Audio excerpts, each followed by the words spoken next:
how can you start a business as a programmer? As a developer, how can you start a business? How can you run and grow a business as a developer? What are the options? What are the services that most programmers offer to clients? What kind of things can you do? Is there products that you can sell? I'm going to give you a high-level overview of how I started my business, and I'm not going to go into super detail on my own personal story. I'll do that in a separate video, but I want to give you guys a high-level overview of sort of a couple of different routes or paths that you can go down when you start your own business, okay? So as a programmer, a lot of you watching this are either in two camps or three camps, okay? One, you're not currently a web developer, but you're working in another industry and you want to become a web developer, so you're learning programming on the side. This video still applies to you, so keep watching. The second camp, you're currently a web developer or a programmer at a company. Okay, that's the second camp. The third camp is that you're a freelance programmer. Freelance programmer. Now, this video will apply to all of you, so stay tuned and watch this. Now, a couple of just high-level ways that you can start a business as a programmer. Number one, try to do it on the side. Try to start a freelance business. Freelance is the easiest way. Sometimes we call this contracting. This is the easiest way to start a business as a programmer. On the side as a freelance or contractor, okay? So what this means is that you basically, you get your job as a web developer, you maintain your job as a web developer, and you do a very good job at it. So you try to maintain a high quality position. But while you're doing that, what you do is on the side, you start looking for clients, okay? And the way that you can do this is through friends of friends or referrals, or you just post on your Facebook or on your Twitter or social media, say, hey, I'm looking for freelance work. You know, most employers are okay with this as long as it's not going to impact your work at your day job. Make sure you're doing well at the day job.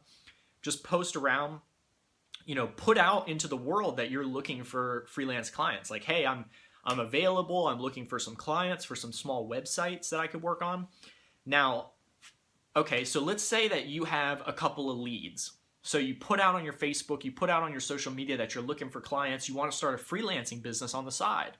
Okay, how do you actually start it? What are the things that you should do to really start the business and really start thinking like a business owner? Okay, so the first thing is you don't have to create an LLC right away. In most cases with business, you want to test the product market fit, even if you're not creating a product, even if you're creating a service. And the reason that this is so powerful is you have to think like a business owner, okay? So when you're creating a service, you have to test that it's a service that people want before you create a company or an LLC or any kind of formality, okay? So you post on your Twitter, on your Facebook, you're looking for work, boom, blast it all out. You get a couple people reaching out to you saying, hey, yeah, I have an idea for a website. I got a, couple grand. Can you build a little web app for me for a couple $1,000, okay? Now, how do you actually start this as a business owner? Okay, here's the thing that you want to do. Number one is you want to set up an invoicing system like FreshBooks. Okay, before you ever take a client, set up an invoicing system like FreshBooks. The name of your company is your first name and your last name. Okay, your first name and your last name. Oh, and if anybody's asking, this is kind of a cool little band. It says Mastery. I don't know if you can see that. It just says Mastery. And I wear it because I've had a couple people ask me why I wear this. I just wear it because it reminds me, to always be pushing myself. But that's a side note. So you create FreshBooks, create a FreshBooks account. Your company name is your first name and last name. Okay. This is called a solo business owner or a solopreneur, or oftentimes in legal terms or legal speak, a non-employer is the tax code, non-employer, I think. Actually, I think that's where you do have an LLC, but then you're a bit, so anyway. So create the FreshBooks account, set it all up, get the invoices, start sending invoices to your own email account, make sure it works, connect it with your PayPal, okay, set up a PayPal account. Here's a couple of tips. Set up a brand new PayPal account, set up a new personal checking account in your bank. Okay, in your bank, you can create new checking accounts, new savings accounts. Don't create a savings account, create a checking account in your bank. It might have a monthly fee. That's okay. Create another checking account, then tie that new checking account to that PayPal, that new PayPal. This is your business account. It's important to create a separation before you actually build an LLC. It's important to have like a separation of concerns between your personal and your business before you have a company, because you have to start thinking like a business owner, right? So create that new checking account, then link it to your PayPal, then link that to FreshBooks, and then do a test. Send an email to yourself, pay it like for $1, make sure that it goes through to PayPal, withdraw that dollar to your bank, make sure a couple days later it goes through to your bank. So now you have your payment system fully set up. This is what you're going to use to make or to get clients to pay you. Okay, so that's step one. Step two, when setting up this freelance business as a solo freelancer or solo business owner, is the contract. A simple exchange of services contract is acceptable. Okay, you don't have to get crazy. It doesn't have to be insane, but I want you to start using contracts from day one with your clients. Okay, use DocuSign. So create a DocuSign account. Look up on Google standard exchange of services contract. Pretty basic. You can even Google web developer freelancer contracts. There's plenty of those. And then you can upload the contract to DocuSign, practice sending it to yourself a couple times and signing it so you understand like, okay, this is what my client's going to do. Okay, so you have the infrastructure set up to do the contract. So that's step two. So now you have kind of the infrastructure for a business. Okay, it's very basic, but you have the infrastructure. You have payments, you have the contract signing capability, and all that's set up. Okay, you also want other things, like you want a website and social media, but we can do that later. Okay, we can do that later. So now that you have this infrastructure, the way that you're gonna close a client is you're gonna send them the contract. You're gonna post around that you're looking for freelance clients. A couple people are gonna reach out to you, say, yeah, I've got a couple $1,000.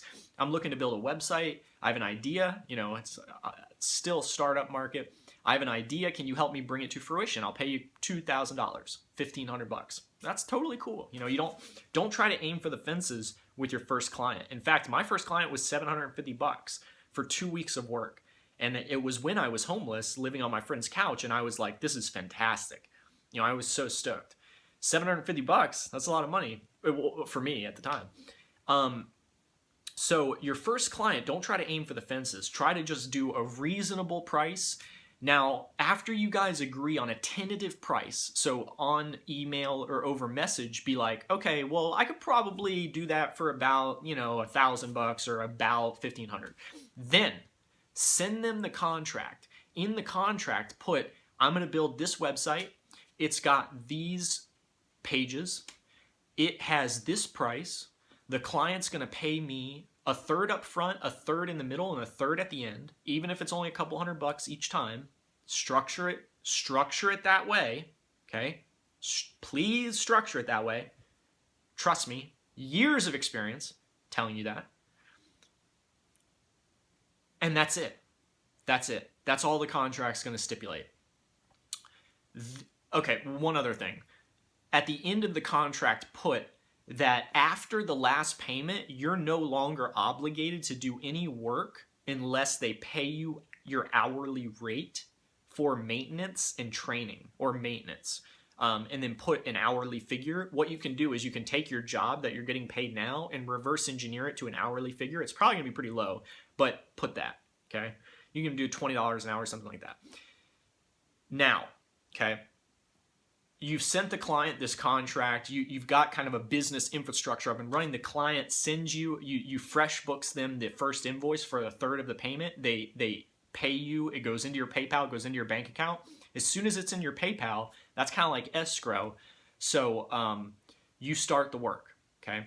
Every Friday or every week, you send a little update. You have some kind of ticket tracking system where you can show them, hey, look, here's the update for this week. Here's what I've done. Here's the plans for next week. Usually on Fridays, I like to send that out. Excuse me. And if you wanted to be a little over communicative. On Monday, you can send an email saying, here's what I plan to do this week. And then on Friday, you can be like, here's what I accomplished, and then send a link to the demo of the website, okay? And we'll talk about how to build the website later. But this is just giving you an overview of the process, okay? After you do this for a while, what's going to happen is you're going to need to deploy this website. So if you're building this website custom, you're going to have to deploy it somewhere and host it somewhere so that you can show it to your clients. You want to show it to the client early and often. Okay, you want to show them your work and say, hey, here's what it looks like this week. You know, don't hide a lot. Show them the ongoing progress. In fact, I like to deploy every day if I'm doing a freelance contract. I don't do freelancing anymore because, I don't need to. But I did it for 7 years with a job as well. So I did it on the side and very successfully, $100,000 a year on the side. So the thing is, here's a couple of tips about hosting and deployment. The first tip is the most important. Do not host clients' websites. Do not host clients' websites. You are being undervalued, okay? I've known maybe a handful of freelancers, 5, that all have hosted clients' websites. And the problem is 5 years later, they're still dealing with that same client. This is not good. This is not good for business. Business is all about closing one contract and moving on to the next contract. You need to start thinking in that way of, okay, I'm going to move forward. You can't have all this baggage of old clients weighing you down if you want to be a business owner. You cannot host clients' websites. I'm just going to say it. You cannot. Do not. This one tip is worth thousands of dollars. Thousands, okay? This one tip. Because the pain and frustration I've seen it cause friends of mine it's incredible, the amount of pain and frustration years later, still dealing with that same client. Because you're hosting their website, what are you going to do? So here's the thing. How do you avoid that? Create a new Heroku account, a new Amazon Web Services account. If you're just doing a WordPress site, create a new GoDaddy account to do the WordPress hosting or whatever WordPress hosts. Create a new account, okay? Name it something inconspicuous like the name of the client, the passwords, whatever. Send them an email with the access codes. Here's the login, here's the information, here's the URL. And then as soon as the contract's over and you're done, give them the keys to the account and say, I'm going to train you. I'm going to spend 2 days training you on how to use this. If it's WordPress, whatever, Heroku, I'm going to train you on how to use it. And then I'm done. I'm walking away. Because in my contract, it stipulates that I leave at the end of the project and I'm only paid for maintenance on an hourly basis. Okay? Now, when you do this, the client is going to be, he might request some follow-up time with you, but you're going to get paid for that. You're going to get paid for that. You're not going to be indebted to this client because you're hosting his website. Even though these friends of mine were paid every single month to host this client's website because they did a surcharge. So my friend might be paying $5 a month to host this website, but he's charging the client like $100 a month. And my friend's thinking, okay, well that's $100 a month. So if I have 10 clients, that's $1,000 a month that I'm hosting. No. This is not a great way to do business because these people are going to request things from you. Because they're paying you, they're going to request things from you. Yes, you can do it such that the contract stipulates very clearly that, any requests have to be paid for additionally. But look, guys, just don't do this. Just don't do it. It's not a good business model. I'm telling you right now, I've seen it for my own 2 eyes. And I was lucky enough to start doing that. I started it and then I saw 3 people hate their life and I immediately backed out of it. And I've never hosted any clients' websites. At the end of my contracts, it says I'm leaving, I'm gone, bye. I train them. I don't leave prematurely. I train them on how to use the system, etc. But I'm gone, okay? If you want to pay me, that's fine, but I'm outie. right? I got other stuff to worry about, other clients to focus on, more business to close, and that's how you have to think as a business owner, okay? So I've just given you an outline of sort of a roadmap of how you might approach creating your first business as a programmer. It's very important to do this. A lot of people, for some reason, have like, I say that a lot of people, one of my mentors says, a lot of people have wants and wishes. Okay, most people are wanters and wishers. So I've met a lot of people that are, at day jobs and they're like, oh, I'd love to own a business. I'd love to do this. I'd love to do this. But that's just called wanting and wishing. Okay, you have to take action. So I love this quote. This 15-year-old entrepreneur that's making $1 million a year, by the way, 15-year-old entrepreneur, not kidding, not joking about this. He's business partners with guys on Shark Tank. This kid is a rock star, 15-year-old entrepreneur, fucking rock star. His name's Caleb Maddox. Look him up. Most inspiring individual, beyond inspiring, okay? 15-year-old, making $1 million a year. His quote that I love so much is, it's not about the law of attraction, it's about the law of action. Okay? This kid is I love this kid so much. It's not about the law of attraction, it's about the law of action. Imagine being this kid's dad. This kid and his dad, they have a business together. Could there be a better feeling in the world to raise a kid? And he's 15 and he's that badass. This kid has kind of changed my perspective on wanting to have kids, because I'm like, well, I want a kid like that. Anyway, side note, but the point is, really, it's not about the law of attraction, it's about the law of action. So you can be wanting and wishing all you want, but if you're like this 15-year-old who takes action, who writes books, who reaches out, this kid says he lives his life by a 1-2-3 rule. So he saw this guy from Shark Tank at a networking event. Most people are wanters and wishers. So most people see Kevin Harrington and they're like, oh, that'd be cool to do business with Kevin Harrington, but I don't know why I could do that. I'm 28 and I'm, I don't know anything about business or whatever. This kid is 15. He didn't know shit. And yet he lives his life by the 1-2-3 rule. So he goes 1-2-3 go. So he says that to himself, 1-2-3, and then he walks up to Kevin Harrington. He does that 2 times at the same event, goes for coffee. Later, they do a business deal. Later, he's making millions of dollars. So look, it's not about the law of attraction or wishing and wanting and hoping and dreaming. It's about the law of action. What actions are you taking? If you want big results, you have to take big actions. The worst fate of anybody I've ever met, and the worst depression seems to come when people want huge results, but they're taking small actions. They want $1 million paydays, but they're providing $100 values. And this is another quote from Caleb. You want $1 million, but you're only giving $100 of value.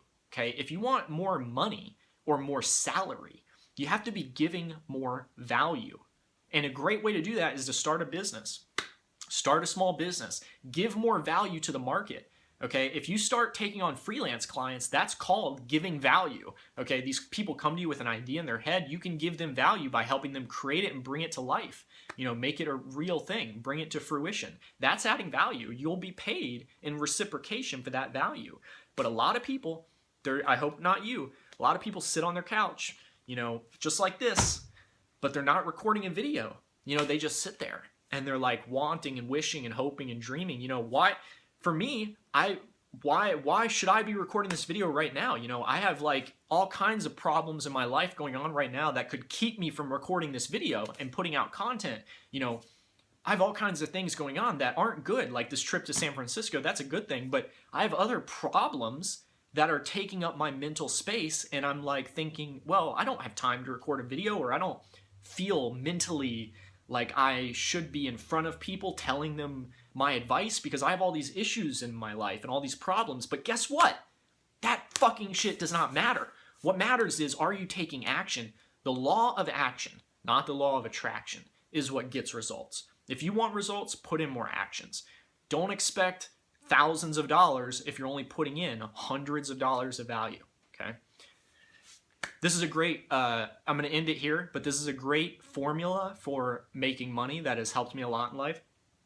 Impact hundreds of people and you'll make hundreds of dollars. Impact thousands of people and you'll make thousands of dollars. Impact tens of thousands of people, you'll make tens of thousands of dollars. Impact millions of people and you'll make millions of dollars. Okay? Now, that formula seems to be true. From my own experience, from my friends who own businesses, that formula is about as one-to-one as a formula I've ever seen. So I'll end it there. I hope you guys are impacting more people, reaching out to more people. And again, that formula could be changed a little bit. If you're in a service business, you obviously can't take on thousands of clients. But if you provide 10 clients, thousands upon thousands upon thousands of dollars of value, you're going to make tens of thousands, hundreds of thousands of dollars, exponential increase. So that formula is mostly for people that are selling or doing products or services or media. But that formula, always keep that in mind, man. That's a powerful formula. So I'll end it here. Hope you guys have a good day. Talk to you soon.